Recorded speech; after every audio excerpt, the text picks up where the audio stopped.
Our daily dose of Taylor Swift news from our dedicated Taylor correspondent, Tyler Conroy. Morning again, Tyler.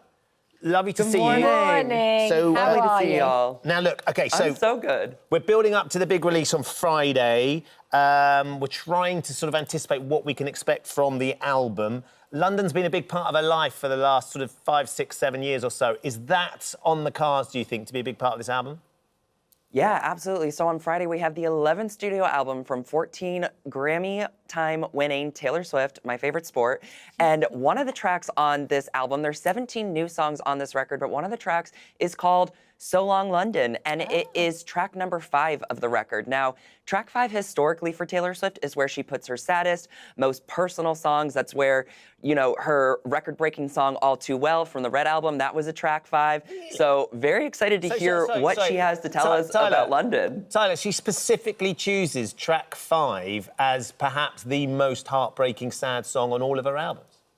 Yeah, it was like a thing fans started noticing, and then by the time the Red album came about, she was like, I like that they think I put track 5 as like the most saddest personal song, so I'm just gonna do that now every album.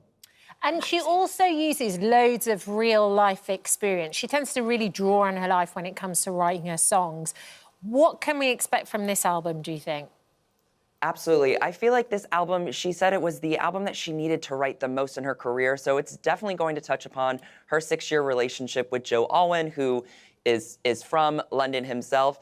But, you know, she also, in her past albums, she talks about her past relationships. Famously, she wrote Styles about Harry Styles from 1989, which when that album was re-released in 2023, was actually the #1 best-selling vinyl in the UK. But other times, she also talks about relationships, like her relationship with her mother, and actually very vulnerably opening up about her mother's battle with cancer for the first time ever in her album Lover, when she recorded the song Soon You'll Get Better, which she also had her mom's favorite band featured on the country act The Chicks. Let's talk, because I know we've got a general election coming up at some point this year. We've got Sonia and Nick in the studio. We're talking politics, we're talking current affairs.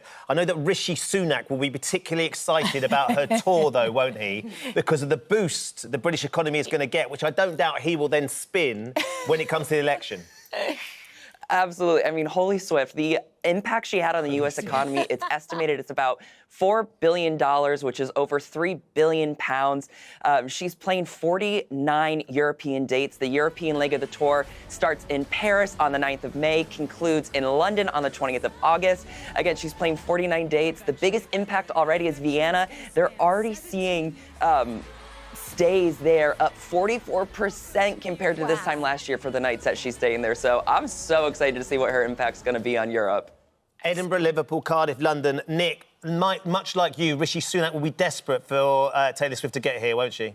Well, Tyler's solved it. The great question, Tyler, in British political circles is when is the British general election?